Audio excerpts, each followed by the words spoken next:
Hello, everyone. Welcome to the Voice of Houston with myself, Clara Brent, and also Dr. Bobby Mills as the host. And we have a special guest with us today. Wonderful pastor right there in the North Forest community, and he knew my father. My daddy used to have him over to preach when he was a youngster, around about 16 to 17 years old, and this young man sure could preach. Roderick Johnson, so happy to have you in our midst today. Thank God for Dr. Bobby for bringing you back into my life. How about that? Well, I sure appreciate that. I like that too. And UHN, and we are going to really work together in the community, you and I, and all those that we can get together for working to get the churches back involved, and also with the community involved with the churches and the pastors back together, that we will not have division but unity. That's what we need, is unity. Man. And I understand you want to start a partnership with the pastors and between the relationships of how we can do with the people. Let them know, involve them in voting. It's sure enough in voting. It's 66,000 voters in North Forest. You know that? Yes, ma'am. And if we could get all those guys together on one accord, that's where it starts. And you know, with the church especially, I think Dr. Mills was talking about how the church is needed. First, they need God. We need to get back with God, first of all. And of course, we know it's a hard thing to work with the churches right now as the memberships are concerned, because they're going virtual, and some of us don't know all that stuff. And we don't know a lot about what we're supposed to do and how we're supposed to do it in order to get on involved.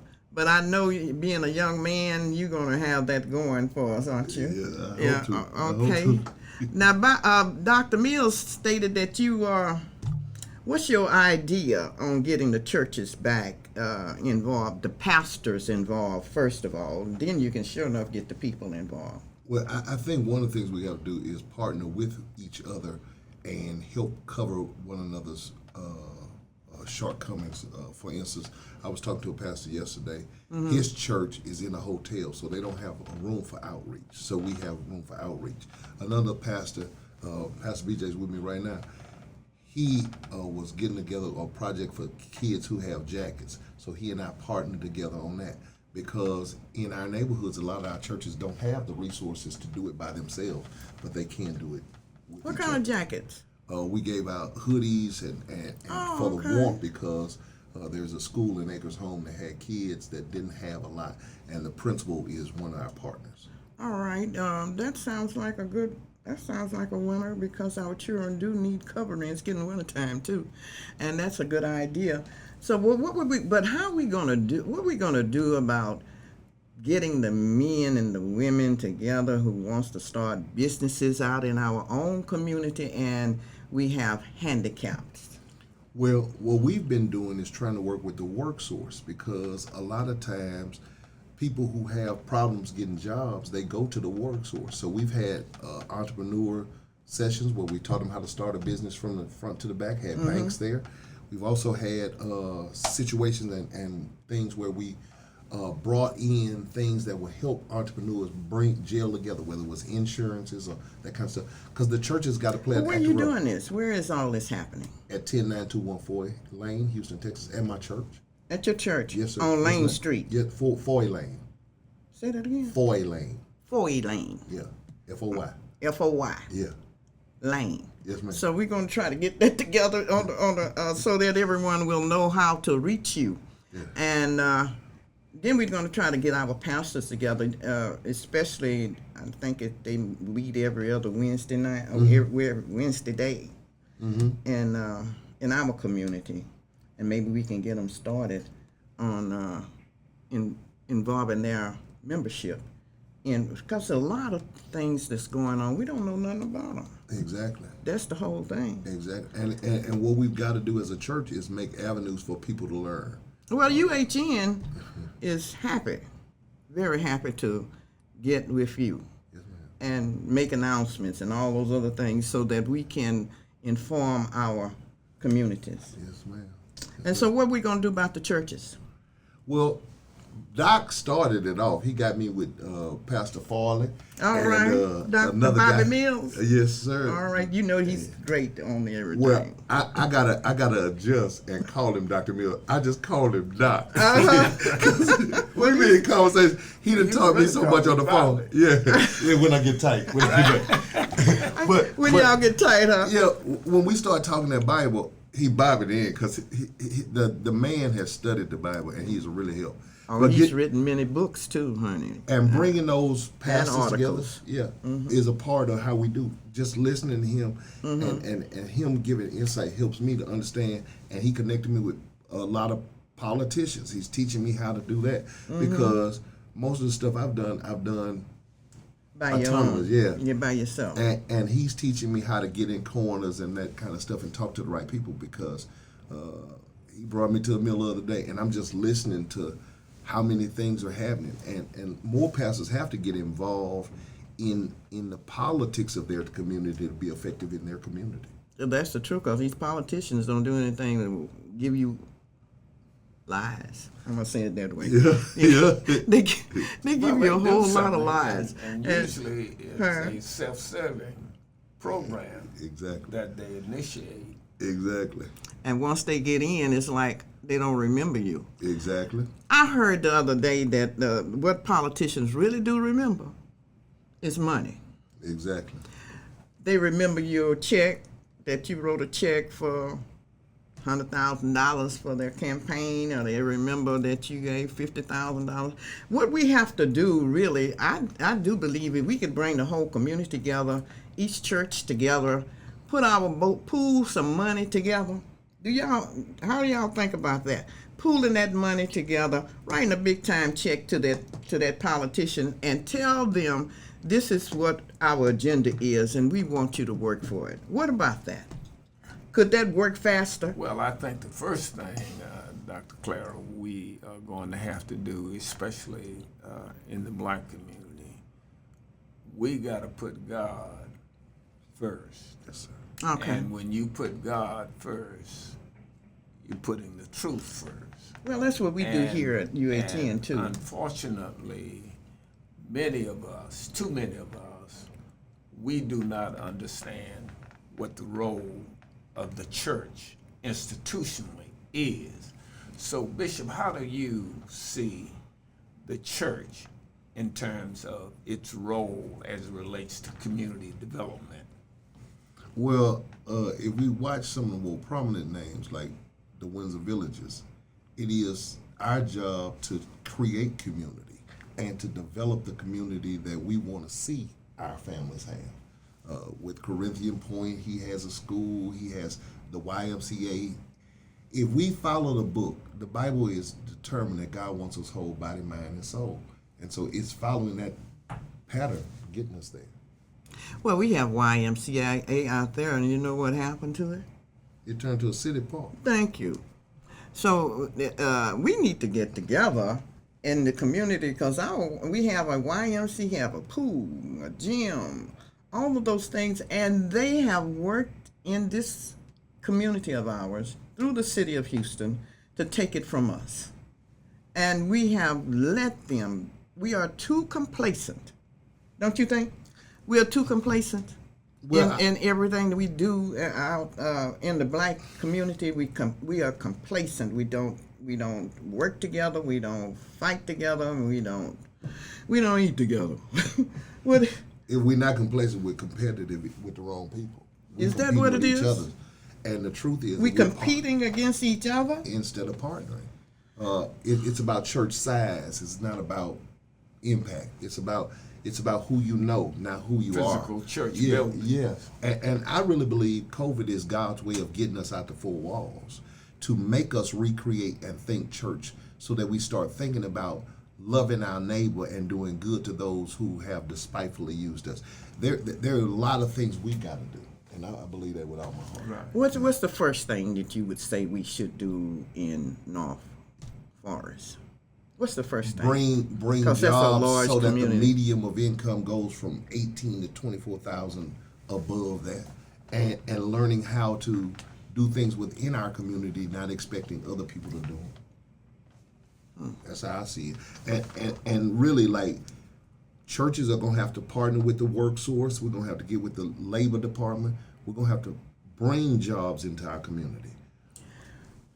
Because the Texas Workforce That's Commission a high order. is a very open, amenable organization to community development as a relation to job creation, job formation, and so Exactly. forth. So it's good So that what your is- church and people who are involved with you have that kind of relationship with the Texas Workforce Commission. Really. Well, what about, we have, what is that, neighborhoods something? Super neighborhood. Yeah. I thought it was gone. Is it back again? No, it is up and running. What we have to do, a lot of people are not politically involved. And so those are the kinds of avenues where people are making decisions in our community and nobody knows about it because nobody even knows it exists. We have asked the people in our neighborhood and from our congregation that's in the neighborhood to get involved with the super neighborhood Well, because what does the super neighborhood do? there's supposed to be portals for resources to come into our community Oh, wow. and to get the people who are in the community involved and understand what's happening. Like, for instance, Northeast Houston has a flooding issue. Well, they're talking about it, but they're talking about it without understanding infrastructure. What's the new bill for Right. infrastructure? The county and the city are going to get paid on that. And they're supposed to have projects, but we wait to get the projects to after it gets approved instead of having a project ready. So when there's approval and money sent, we know how much we need. And so the super neighborhood is responsible for that. They, you think? they're helpful in getting people the resource and understanding of their resources, yes, ma'am. So how do we get our viewers who are looking at us and want to get involved? They're tired of seeing this service stations on there. I don't know about them, but I am. I'm tired of seeing service stations in our community just popping up all over the place and every other block. We only have businesses that's service stations and highest gas is and. There's no competitive with service stations. Tell the truth, if one go up, they go to all of them go up. If one go down, they still. Dr. Brent, that's based on What? purchasing patterns. They research and understand what it is that you spend your money on. So Well, when you my go in the God. black community, what you're going to see is fast food places, and you're going to see Not the good ones. right, and you're going to Well, see we have. I'm service stations. I'm not and at against. those service stations. I'm not they against have fast convenience. food places because that's putting people to work. Those service stations do not put people to work. They don't put people to work. They have their own set people that they put in there. They're in a black community and they're not hiring blacks. No one in there is black. All of them are other nationalities besides black. And I fault the banks because there are businesses that black men and black women would like to start, would like to have a little service station out there too. But in turn, they will not lend them the money. So we have a whole lot of work to do in the community. And especially if our community, it should not be changed from black all the way to everyone else. And we, I don't know, just slip away into nothing. That's the way it seems.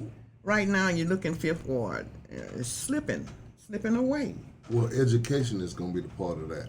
Like we were talking in our senior luncheon last week, a lot of people don't know about quick claim deeds. They don't know about ladybird deeds. And so we bring people in to talk to them about that. Information is going to be the key to changing our neighborhoods. Okay, now you saying quick claim deeds, that means that you owe somebody and they go and put a claim against your property, and before you know it, if they pass, they're going to have that claim against that property. See, first of all, we got to explain what a quick claim deed is. Well, see, I'm not qualified. So But I you- just remember what the But name you- of the people, the name of the what happened. We had the city people come out to talk to our senior citizens about how to hold on to their property because But what about their children? Well, that's what I'm saying. You see, we were told by some people you could write on a piece of paper, get it notarized, and it's just as good in court, and it's not. We were told that as long as such and such got the deed is clear, but a lot of us are leaving them deeds in our grandmother's name 20 years. By the time you pay the taxes, you can't.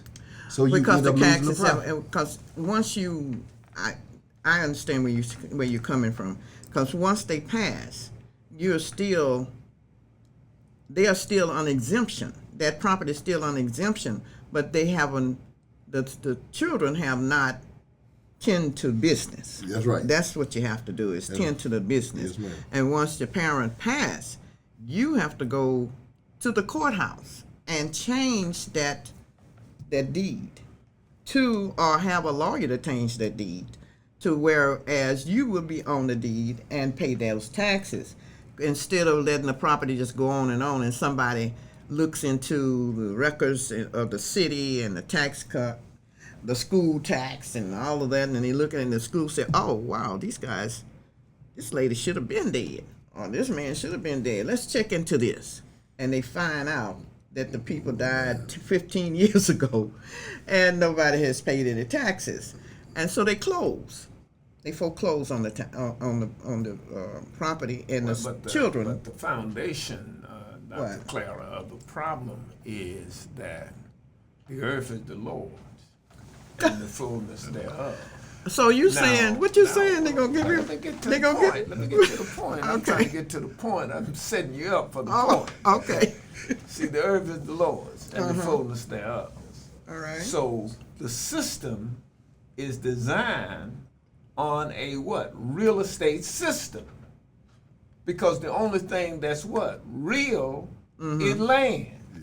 It's the only thing that no more is going to be created or made.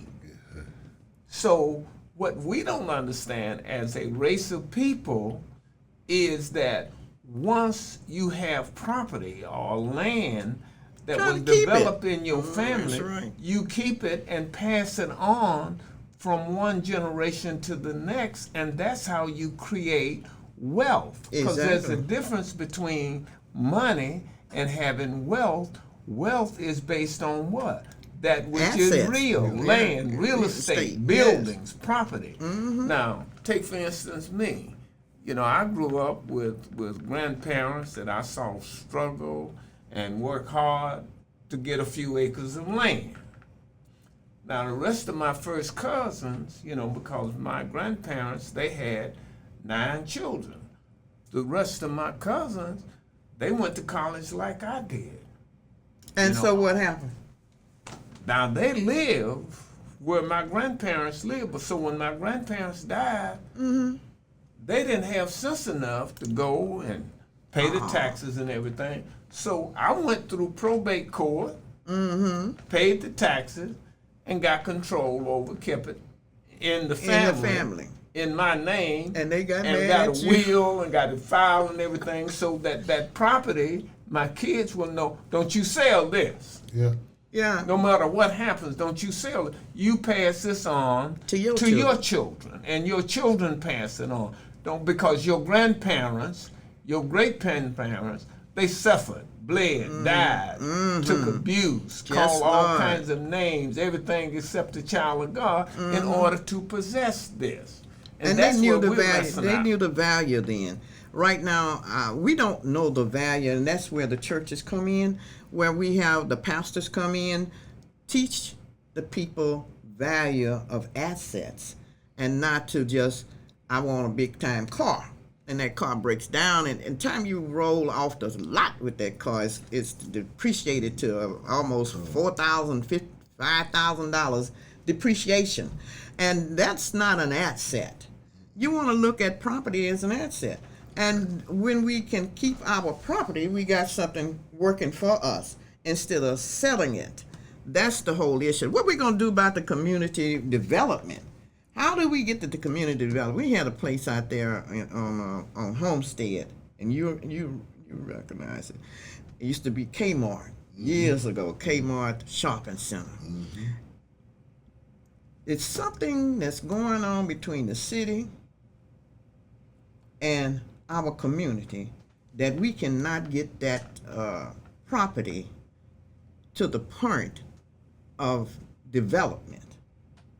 It's been sitting there for over 25 years, and nothing has ever been done. And there are young men and young women that want to start a business. Black young men and women want to start a business, and they could be leasing that property or possibly get their money together and buy it.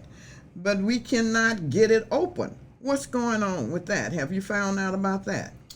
First thing is that the property is inhabitable right now. You got asbestos in it. It's the building is dilapidated. But the second problem is there are no African Americans with real control over the building. And it's like everything else that comes into our community, we got to quit trusting everybody else. In Sunnyside, Pie Burns and Watkins, they're all one company. In Fifth Ward, Pie Burns, Singon, Watkins, one company. They all got a grant to be in our neighborhood. They are the major corporations in our neighborhood. That's a shame. So why are they always trying to get black people, remove black people out of their own, what they worked hard for, what they had, what they tried to accomplish, and then all of a sudden it's taken away from them through grants given to others that should not have it. And if a black person went to try and get that grant, it's as if they have all kinds of excuses for you not to get it. What's going on? You got to know somebody inside, and the somebody you know got inside can't have their pocket lined. Ain't no other way to say it. We back where I started from. we got to get to the point where we have these politicians that's going to be working for us, fighting for us, and it's just not the vote. It's just we got to get together from the churches in order to pool our money together, so that we can well, I don't want to say buy, but we can at least well, we ought to help. buy. Is it buying? Will it be helping the politician that would work for us as well as they work for anyone else? Well, we have major churches in our community that take up millions of dollars. But are they willing to do what they're supposed to do? On Sunday morning. Mm-hmm. And what we need to learn how to do is to pool those resources. So rather than taking all of that money to Chase or Bank of America or some other major get our own bank. What we need to do is create a church system type credit union where we lend money for development and so forth to members of our own community. Now, when I was in college, I had a professor by the name of William Diggs, and God bless him. God allowed him to live until he was 93 years of age. He pastored a church, a Baptist church, for 51 years, even though he was a college professor. Taught me sociology for an entire year, 2 semesters. I went to his church about 6 or 7 years ago, and he had been pastoring the church then almost 50 years. Beautiful church, and I couldn't believe it. They own an entire city block downtown in Florence, South Carolina, not too far from Charleston. And they own this entire city block. They had a medical complex. But what amazed me was they had over $5 million in their credit union. And they lent money to their church members and members of your family. So if you were a member of the church and you had a cousin or aunt or uncle, they could come to the credit union and borrow. But not the whole community? Not the entire community. Oh, that's selfishness. Well, it wasn't selfish because what they were doing is making sure that they had some quality control. Aye. You know, it wasn't anything about selfishness. So what they did was this. They developed this I'm talking about, this is downtown now. So can it be They done here? developed- Well, anyone can do it because you can go get a credit union. So what they did was this. Not only could you borrow, they would only lend money to people for two things. Land is One, one. buying a home or land or whatever, you buying your home, and the mortgage would only cost you 2 to 3%. Wow, that was a That's blessing. all the interest you had to pay. Same thing with a car. They lend you money because you got to have transportation. They lend you money to buy a car, 2 to 3%. That's all.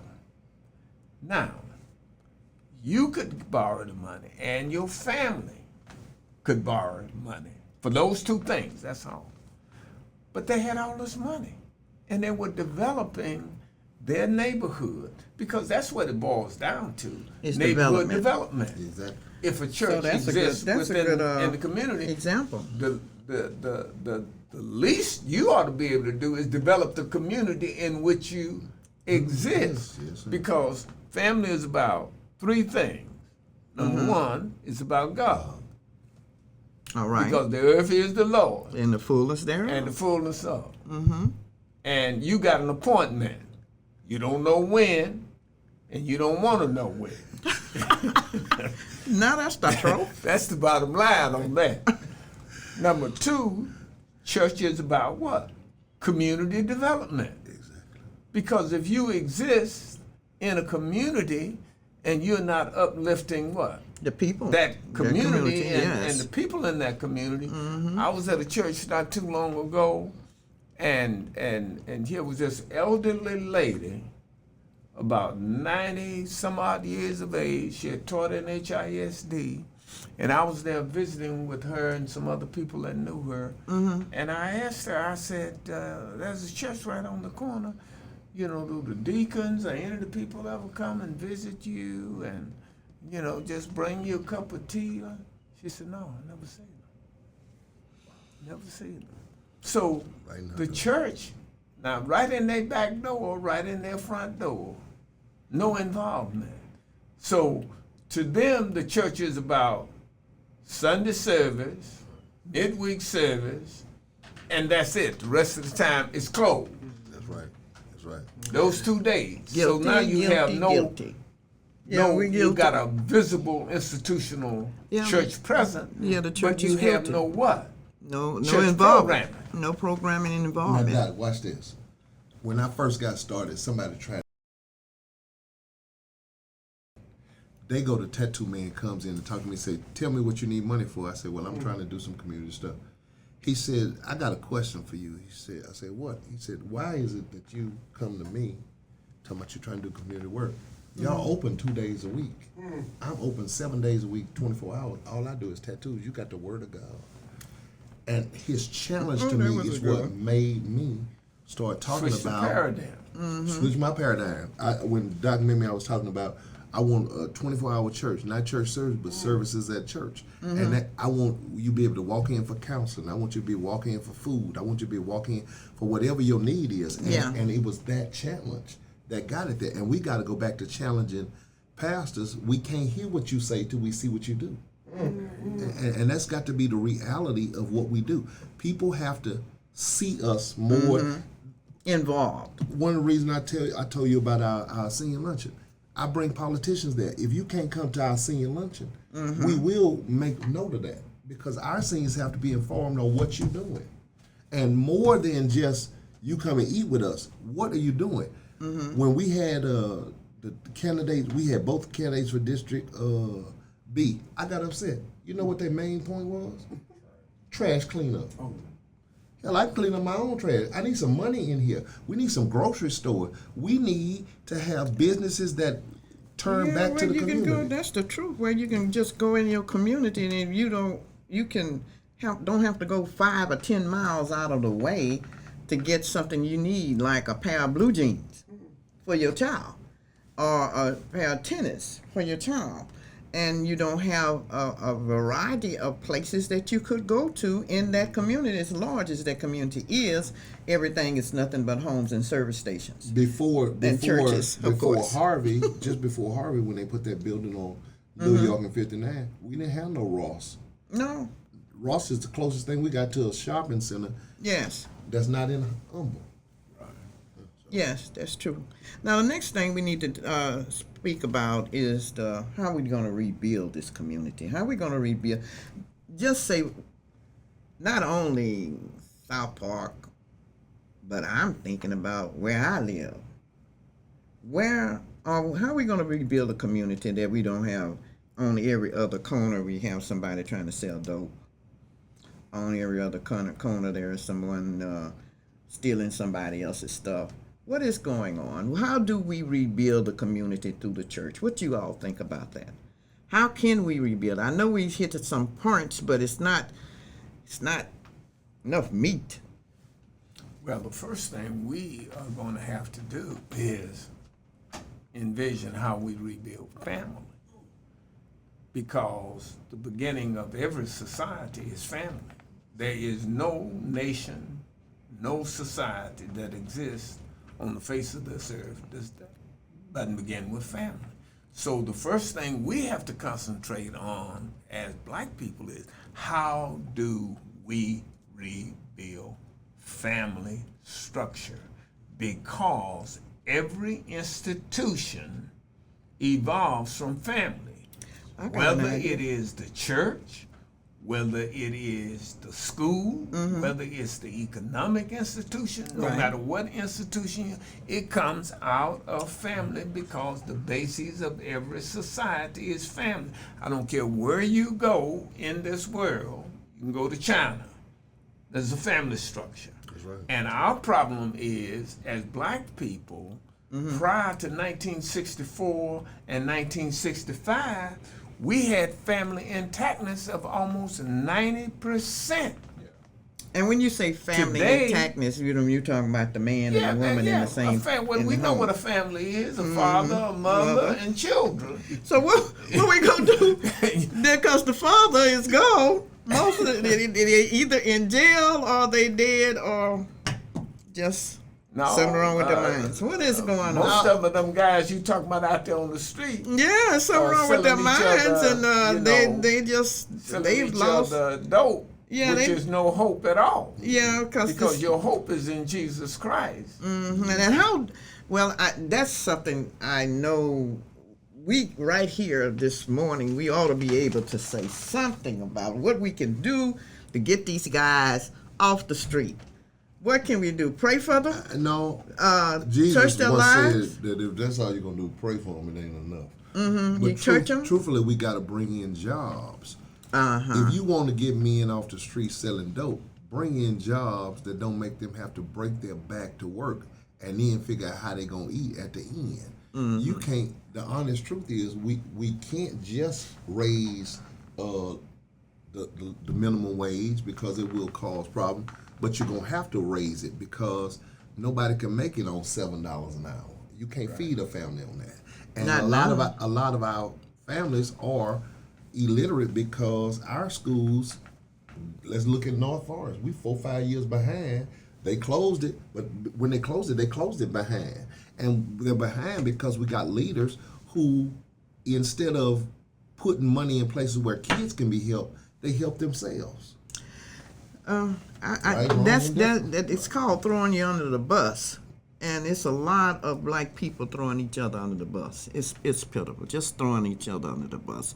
Every time we get to us a position of help, they get talked into doing wrong for thinking about themselves, and that's a bad thing to happen. Well, if we want to help our community and communities in general, we have to take note of what Jesus did when he met the man at the pool at Bethesda. You want to get well? Yeah, I heard that. We have to learn how to empower individuals from the inside to the outside. Does that So- start in? Let me just ask you this question: would that start in the child's development, or would it start with the mother development? Because we understand that it's a lot of black men Well, we know that out it of starts jobs. in family. It has to start in family. No question about that. So how And do we? in How do every we go? family, mothers have a role and fathers have a role, and when that But how you system gonna get them back breaks together? down, How you gonna get them together? How are we gonna get them together again? She has 5 children by him, and he's in jail. And when he comes back, she might have another child by him. Well, when he comes back, we need to have programs that are designed to get him connected back to the community and in a job.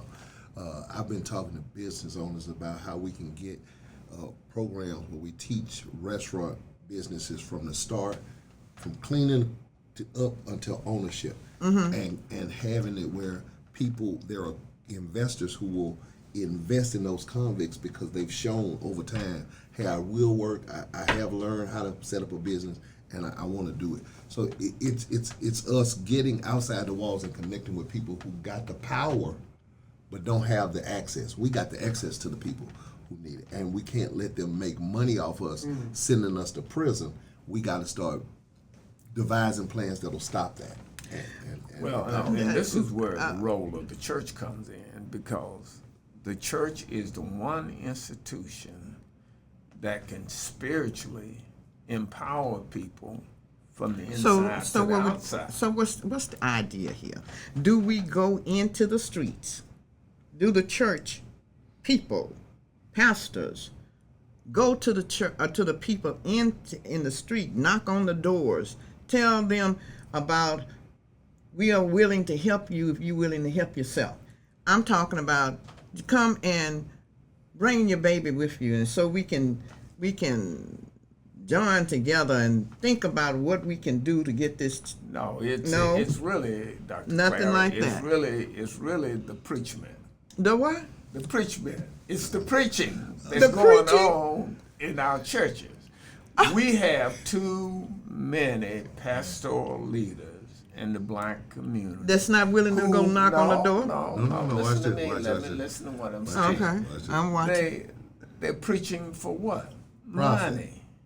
They're They got profits for that. profit. They got that prosperity-oriented gospel that That's is helping oriented themselves? toward what? Themselves? Material empire building.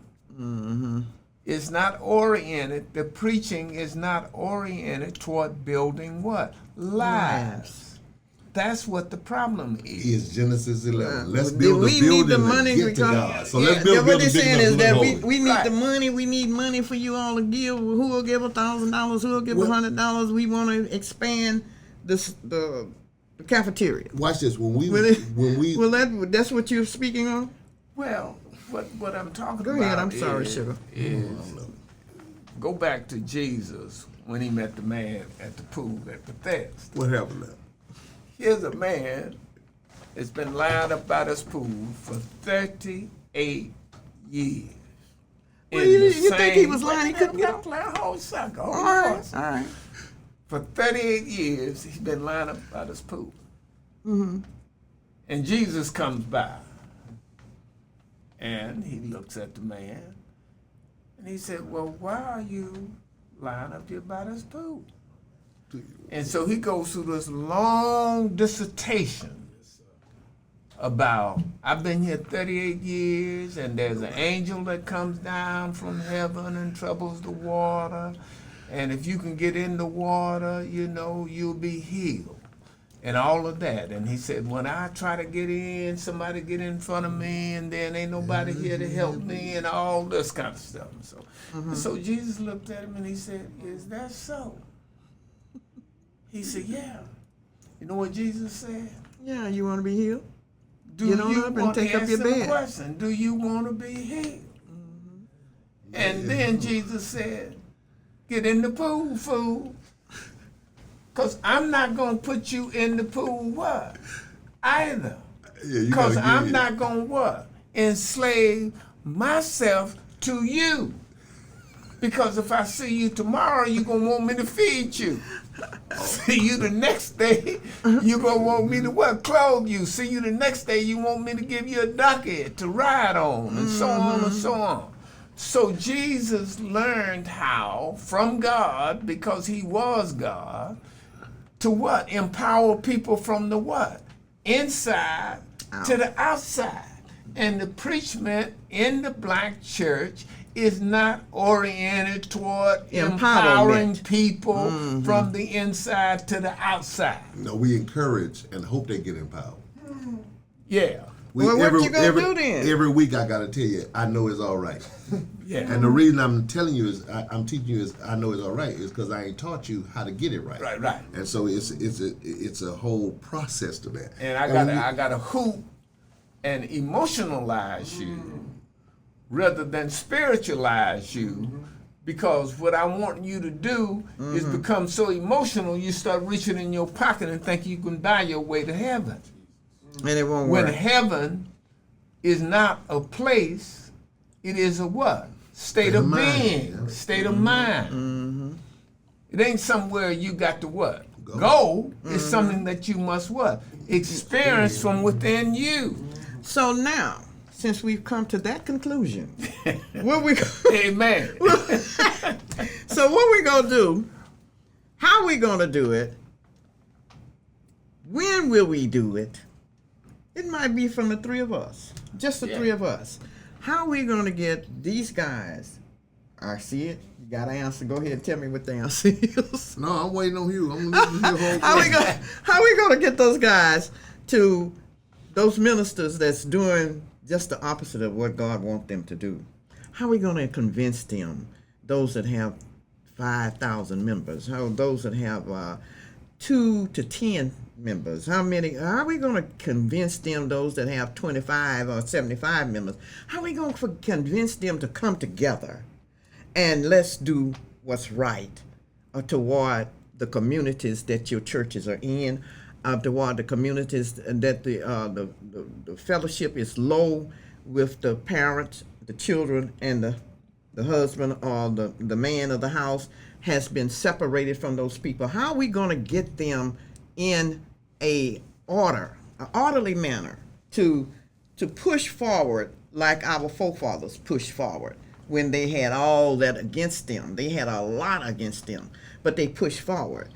The black people that was from slavery to freedom, they worked hard to educate their children. They worked hard to have food in the home. They worked together to make sure that everything worked. Now, this is where I'm coming from. We need to get the people back into that point where we want to take it in a information, showing, teaching, and giving. How can we do that without offending anyone? Well, And I'm talking about the preachers for sure. I think. Well, the truth is always going to offend. Yeah, that's what if you don't want to that's what I love about Camille. The truth is going to offend. Jesus says we're going to be offensive. Okay, so since they're going to be offensive, can we get that? You see, Will we not give up? You see, we at this table. My metaphor to that young man right there is you got to build your own table, and when you build your own table, what I've learned about people is if you got a table with some good food on it, you don't have to invite them; they'll invite themselves.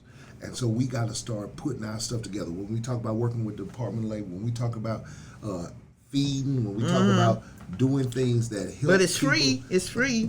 How they gonna work? What you gonna do? I'm talking about it's free. And he just, doctor just brought up the man at the pool. Exactly, but watch this. Some of them won't come to the pool because the pool's been tainted. I almost said something bad. But if the pool, the reason that man stayed at the pool 38 years is because there was proven results at that pool. People have been getting healed at the pool. Right.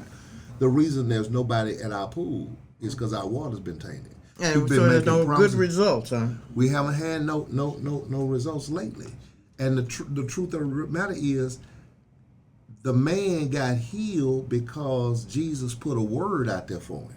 That's what he's talking about, the preachment. We got to start preaching to people empowerment. We got to start waking them up to realize, like Isaiah, hey, if you don't realize it, the enemy is approaching. And so we got to start teaching them that, hey, you looking for government to come here, you got to do this yourself. That's what they did when they were free from slavery. They just started doing things themselves. And remember this, it took the slaves 3 years to find out here that they were free. Why? Because there's still processes and systems that keep us in our minds separated and stripped. We got a lot to do. Well, you know, the biggest source of our problem is that breakdown of family. Prior to 1964, Should we start Sunday school all over again? You So know, what we gonna do, huh? know, That's what I'm saying. Let me get this point to you, Doctor. Okay. You know, the biggest breakdown is when we shifted our value system. See, prior to 1964 and 65, we had almost a 90% family intact rate. When we were under harsh segregation, white folk put some terrible stuff on us They send their children. institutionally, but we kept our families together because we understood spiritually what family was all about, and we had that love and devotion and sacrificial kind of giving and so forth toward one another. But that now- has broken. But That's now, been broken. what the problem is, when you break down that family, you done broke down God's system Yes, sir. for where His love is going to dwell, and so consequently, what we have now is black women not teaching children to love their fathers, but to love them. Now that's a problem. That's a big. No, we don't do that. No. No, black women don't do we that. got that going on. Black women. See, We don't do that. See, we grew up, you know, I'm a little older than probably most of you guys. So when I grew up, you couldn't say nothing negative about your father. Sure couldn't. I know my Even daddy. if he was My wrong. mother wouldn't allow me to He say could anything be- negative about He daddy. could be dead wrong, Right. but your mother Wouldn't allow it. No. would not allow you to say anything Exactly. negative about it. I only got 2 whippings from my mother. God bless her soul. Yes. And the first whipping that I got from my mother, it wasn't a whipping, man. She hit me upside my head and knocked me down. I said, my father had a good job. He worked on the railroad, and he got hurt. And we know that he got some extra money. But we were not aware of where that money went and what it was spent on. And so I said something in front of my mother. I said, well, yeah, I thought I was going to get me a new bicycle, blah, blah, blah. And my dad is so and so and so and so. Bam! Daddy And don't my care. mother hit me upside my head and knocked me cold. She said, boy, don't you ever say anything negative about your father in front of me. Because if you think that he did something wrong, That's between when him you and grow me. up and get married and have a family, don't you do it. And you know what my mother made me think about? God bless her soul. That a woman's role pattern is her mother. But a man's role pattern, you can't see it. It's God. So in order for you to know your role pattern, what you must do, So you we got to women see are at God. fault now.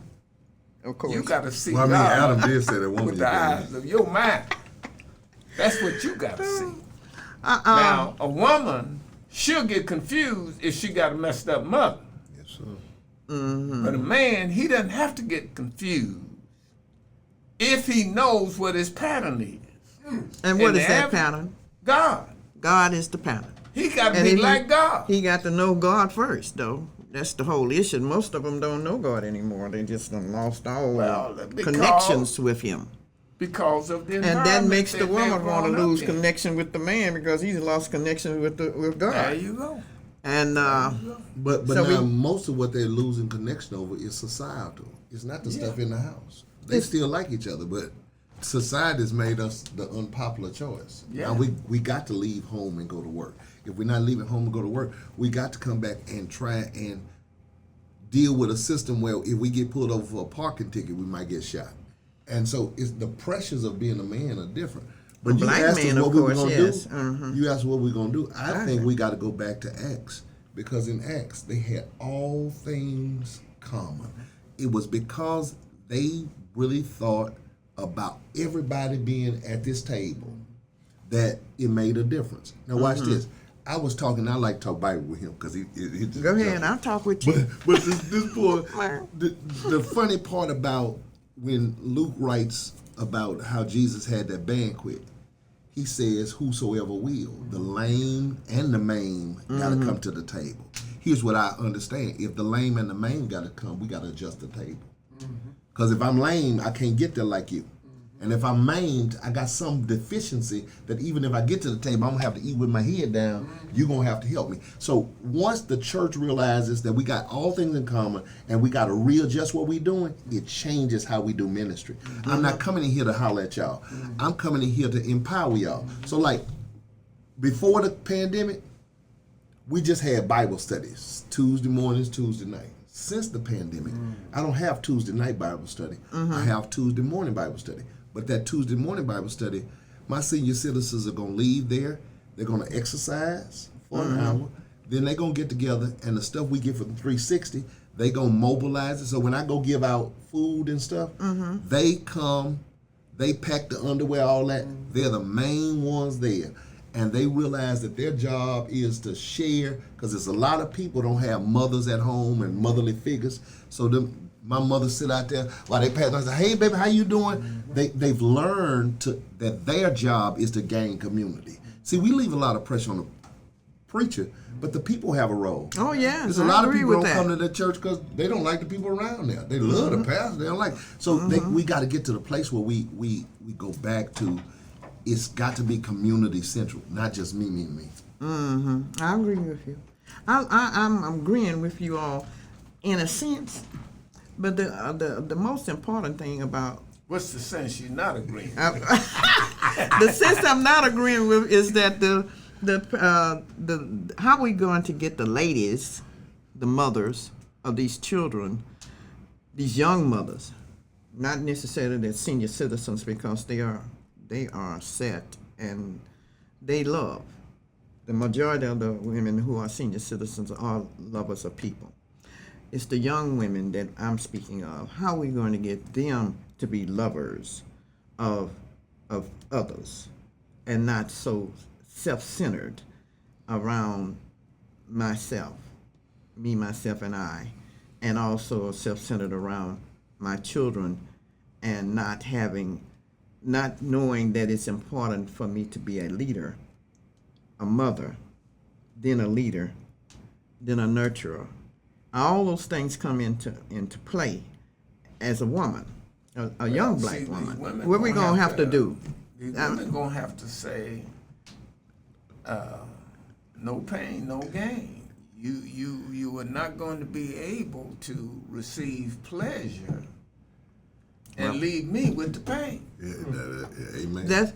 They getting the pain every day. That's what the problem is. They getting the pain. They fall in love with this young man or this man, and he have the child. That's the pain. It's back to what he said. We got to go back to family basics. So we got to teach girls how to set up families, what it takes, what a man look like. Me and my daughters have real honest conversations. So I tell them what they can't bring home.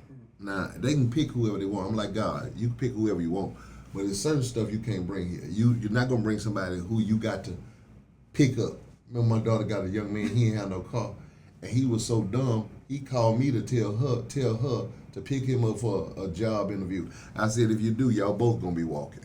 It's got to be. 'Cause I'm taking that car. yeah. Y'all be on the bus together. Right. Get on the But my point is that young women have to be shown family, and they have to be taught family. Well, what about young men have to be shown family and taught family? You know, Well, they're not first- being shown first, either. All they see Dr. is Mills men says- singing below their behinds and standing on the corner and all that other good Dr. bad Mills stuff. said it first. Generally, because we're the head, we already understand there's something bigger than us, that we got to reach outside ourselves. Where we start reaching is dependent on who's been teaching us and who has influence on us. The biggest thing with a man is his influence will show you who he is.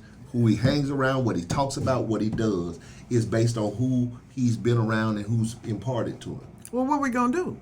Do we start at the young teenagers or do we start at the young babies, 5 years old on up? Studies show I know 0 you- to 5, you got to read. If you don't read by 0 to 5, you won't read. So the Dr. truth Mills is, has, what did you have? It is a computer. Right. He has a Read by computer, 5 to 12, and that's a good start. right. I'm thinking about a good start that we can just bring in. If we get the children, we'll get the mother. You see what I'm saying? I'm just starting thinking about if we get the children, start teaching the children, the mother come in anyway and say, well, John came home and he could read such and such a thing and do these things and he's changed. Can we start there? oh, yeah. I'm thinking about starting, that's my thoughts, starting there with educating our children to be leaders who are compassionate, who will love and show love, and also be loved. And so when he picks a woman or a young lady as his, to be a relation with or build a relationship, he will be able to sense that I have a responsibility and I'm not a liability, but a responsible person, that I won't have to call her to come pick me up because I done wrecked my car because I drank too hard last night and I wasn't paying attention to what I was doing and I wrecked my car. Or I got angry with my boss and I just quit. That's where I'm looking at. Do we start with the little ones and try to build, or can we grab the younger ones, say 13, 14 years old, and start? You gotta start with the young ones, because what we have now is a lot of role confusion. Oh, that's a good one. A role confusion. Yeah, Yes. we just got too many young children growing up, with role confusion. Mm-hmm. They don't know what it means to be a young man, or to be a young male, or to be a young lady, or to be a young girl. They don't know what it means because there's so much confusion out here in the world, and it's been brought into our home. Mm-hmm. The television and media of all sorts bring it in. And if you don't have a sound spiritual value system, you're in trouble. You're in trouble. Well, I'm looking at the fact that maybe we should start with our young children, with the education of the youngsters, and we put in this community in North Forest a building where the young ladies who don't have a responsible man in the home can bring their children and they can go and do some work and they can have a job and they won't be out of so much money. Now, they can go to the church and see what a real man Look like. That's what I'm saying. But it's almost like the woman at the wedding. yeah, well, we want to build if we can't start in the center, we're going to have to start at the beginning. Well, here's the thing. Like Dr. But are Mills, you saying that we can't change our teenagers? we can. We can? A lot of what Dr. That's Mills what is I'm doing saying. in the neighborhood, like bringing those computers, is allowing people like me to put together programs where we teach them to read, but we also have other things going on around them that teach them community, that teach them family, that teach them the values that we were taught. A lot of the values we were taught are gone. We were taught to love. You couldn't fight family members. You had to learn how to Get along with them. And if my uncle one time whipped 5 of us, because one of my cousins got into a fight and we all left. I was like, that wasn't my fight. He living fighting by himself. He said, if one of y'all fighting, all of y'all fight. And he said, and if he come back with a bruise on his head, all y'all head better be bruised, because if it ain't, whoever ain't bruised gonna get bruised when you get here. How about that? So it's teaching those core values and catching them young that's gonna be important. Okay, so we got to go, you all. I hate that. Because it was getting really good. Well, we can but always come we back must, again. yeah, he can come back again. We must, of course, sit down and do what we need to do in order to start a outline of what's going to happen, and just make North Forest a place where everybody can look at and. Well, and, all you're and saying, Doc, is that we have to come up with a programmatic format yeah. for how we're going to do community development. Right, in North Forest. Let's start at North Forest. Can y'all do that for me, please? Because I'm out there. And and I'm out there too. And UHN is definitely behind you, continuously. And with the blessing of the Lord, we will. Hey, we love you. God loves you too. Keep your paper in your car, and we will see you next time. God bless. Bye bye.